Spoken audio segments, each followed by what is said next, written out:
Hello and welcome back. So we are on the tech test view here and we want to fix this error. Now before I continue, I'd like to ask you to subscribe to the channel if you're not yet subscribed, because it costs nothing to subscribe, but it means the world to the channel. Right, so if you're subscribed, thank you very much. Let's continue with the tutorial. Now, what is the error here? It's saying argument 1 count right there. Argument 1 must be of type countable array. Okay, so what it's saying is we are using the function count on a non-array because it's supposed to count the contents of an array. So if you give it something that's not an array, it will not do anything. Excuse me.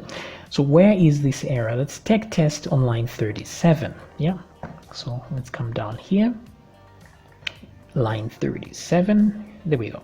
Okay, so this one is trying to figure out, so it means the test we're trying to take doesn't actually have questions in it, I think. So let me go back to prove this point. Okay, I only have one test that I belong to, so this is tragic. This is a second test. There should be another test. This is not even the test with questions, but anyway, let's fix this one either way. So the error is right here. So what we're only supposed to do is count if this is an array. So what we will do is we're just going to say total questions is equal to, let's put an if statement and say if is array here, oops, if is array like this, questions, see? If it is an array, let's put that question mark and return the count of the questions. However, in a full colon, if it isn't, let's return a 0 instead. That way we know there is 0 total questions there. Refresh. And now let's take the test. Okay, so finally we have something and total questions is 0. So now, of course, on the tech test, we shouldn't have any of these of adding questions or even viewing the class like this. Oh, actually we can view the class. Let's see, students, class, lecturers. We never set the requirements for viewing a class. I think it's set to student, so I guess that's okay because they do belong to the class, so I guess it's okay if they see what's going on. And this is weird because on, let's see this one, this other test. Okay, access denied.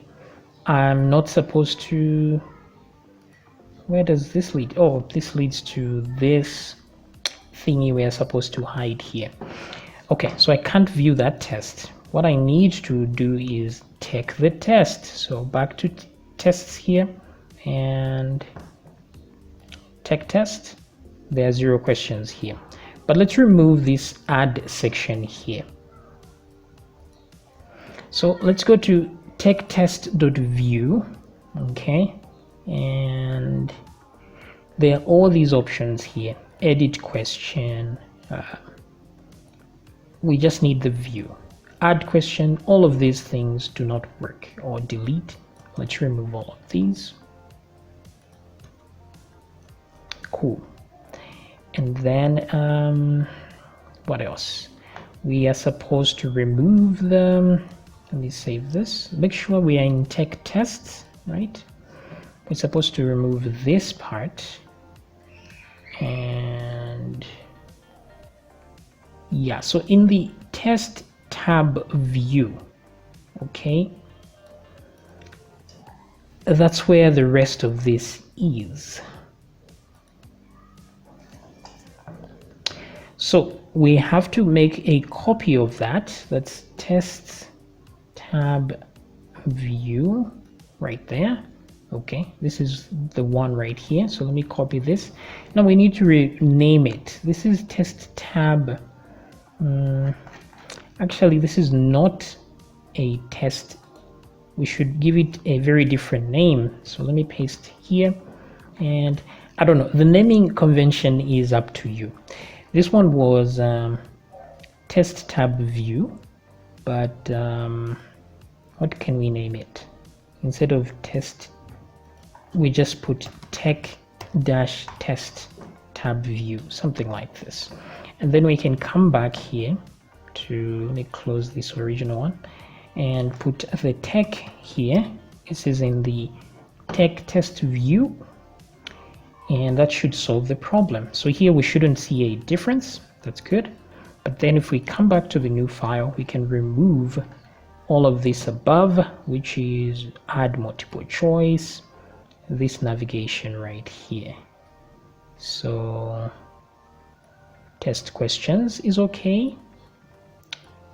This is all fine. Let's remove this whole div right here. Just leave the nav bar as it is. So refresh. Okay, so that whole thing is gone. And yeah, so this is our test here, and we should have questions, but we don't have questions here.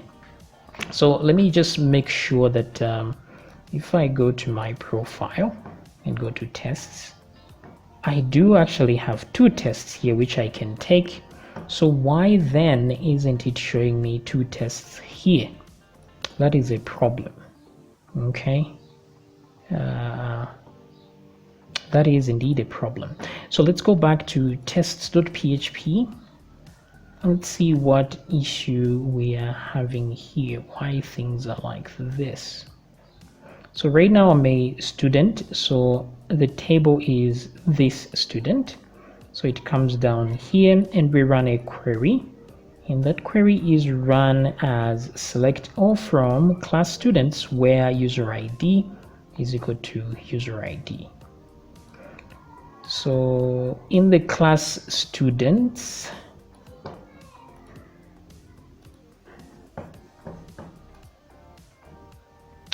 let's come back here for a second. So class students, that's where I want to go on to see what we are reading here. So guy dude is right here and the class ID is there. So it means he belongs to only one class. So this is actually accurate. Okay. So something isn't right here. There's only one class that this guy belongs to. So why are the others bringing in two classes, which is not good? So this one is more accurate than the others. So if I go back to my profile and go to tests, why is it that I'm seeing two tests here? That shouldn't be the case. Let's see if I click here. Let's see first test. Okay, I can't actually do that. Let's go back to profile.php. Let's go profile and let's try to fix the problem here. So the tab is on tests, right? And it's the same code even here. This looks very similar to tests.php. I guess that's what we copied from. And what is the difference though? Okay, class IDs. Selector from tests where class ID in that. Okay, so this looks okay, but let me show this query here so that I see exactly where our problem is. Why are we getting two tests here when the user only belongs to one test, one class? Oh, actually this is the class. Okay, so they belong to that class. Okay, so now I understand. And then class tests or tests.php. Let's go here, test. So this class has two tests. Okay, so that's why they have that. Okay, so that makes more sense. So which means this profile part is okay. The problem is the tests part here that isn't. So all we need to do is just copy the code from here, I guess, right? Where there is tests here, And why is it like this though? Where does the user ID come from? User ID, it comes from the ID at the top here, from the profile. Okay, that makes sense. But then on the tests here, where should it come from? It should come from the selected user. So where is it coming from for now? So back to tests.php, and where is the ID coming from? So user ID, and there it goes. It's coming from, aha, okay, so we are getting somewhere. User ID. Okay, cool. So let me echo this out. So error checking or debugging can be a very painful process, but you need a lot of patience. It's very important to be patient at this very stage, because this is what makes or breaks a good programmer. So the better you are at finding problems, the better things will be for you as a programmer. So let's see what we have here. We have guy dude. Okay, that's cool. So we are saying select all from class students where yeah, so what we are getting here from this query is being run, where are we running it? Right here. We're getting classes, but here we are getting test. So anyway, it doesn't really matter because we're just running a query. So that's okay, we can even use that. And then once we loop through this, we have a class. So what do we have in here? We should have one class as a result. So let me show here. If it is true, we got one class from there because the user belongs to one class. Okay, we did get one class, so that's good enough. Now we just need to get all the tests from that class. So let's move down, and this is where we get the tests once we loop through here. So we're going to have only one time to loop, and the problem is we are getting just one result. Okay, so this is where our problem is. So here we're supposed to use the where clause instead. Let me see what we are using in profile here. We are using first as well here, but somehow this actually works just fine because there is more down here. But here, because there isn't, we're supposed to use the where clause to get all of those that are from here and add them to that. So test where. Okay. And finally, once we do that, let's see, I'm suspecting we will get some errors. I thought so. Okay, that's because that one was just an object and this one returns an array of objects. So what we're supposed to do is loop through those items and then add them to data like so. So once we loop through here, this is the data array here, and we are adding those items. Let's see here. Data is equal to that. So we're supposed to find a way to just merge the results here with data array like this. So instead of adding to it, we're supposed to merge the array that we get here to this one. So let's try and do that instead. Let's say array merge. Underscore merge like this. Now the reason I've done this is because you see, once we get this, let's say this is one class here, looping through one class at a time. Now one class can have many tests. So the more, let's say this one class has 2 tests and I return both of them because I'm using the where clause here, not the first that returns only one result. This where clause returns multiple results. So if I add them to this, it's going to become data 0 because that's the first item, and then that will be equal to an array again of objects. But that's not what I want. I want just the array of objects itself, and then the more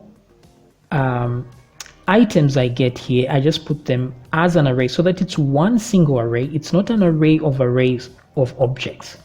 Hopefully that is making sense somehow. So we have to merge the arrays instead of adding like this, adding one more item to this. So once we get this is data here. What I want to do instead is just set this to result. I'm just going to call it res, or maybe just a, to make sure I'm not using that anywhere else. And so this array that I get, I have to check first of all if it really is an array. So say if is array, so that we don't end up adding things that do not exist. So if that is true, then we can now merge two arrays here. So let me move this out of here and put it inside here, like so. So I want to merge this to that. So since this comes later, I'll put this first. So this is an empty array for now, but still it's an array. We'll merge it with the results that we get, like so. And we'll keep going just like this. This should solve our problem here, I hope. Okay, so missing token, line 61. Usually I don't even read the error messages because I've become quite good at wait a minute, syntax error, unexpected token. This is unexpected. Why? Okay, so because of this. Cool. Now I don't know if array merge returns the result or something. Let me just see what happens there. Okay, so that's true. So it does return the combined array afterwards. So let's put data is equal to the combined array of data and a. So let's see if that works. Okay, finally we have good news. So this is more accurate now. Yeah, now we can take a test that actually has questions, because this one doesn't have questions and this one does. And there we go. So hopefully that part wasn't too confusing here. All we were trying to do is first of all we get the user ID, who they are, and then we check what classes they belong to. And then from there, we get all the classes from all the tests, from all the classes they belong to. This one is just for search. We're going to go through this when we start doing actual searches to see if it's actually bringing the results we want. But for now, we can ignore it. And so far, so good. So this code seems slimmer than the code here, actually, instead of doing this extra part. But as long as it works, that's the important part. So I'll see you in the next video where we make, because this is exactly like the view that the teacher sees, but we don't want the students to be seeing answers here. So we have to remove all the answers from this section. All right, I'll see you in the next video.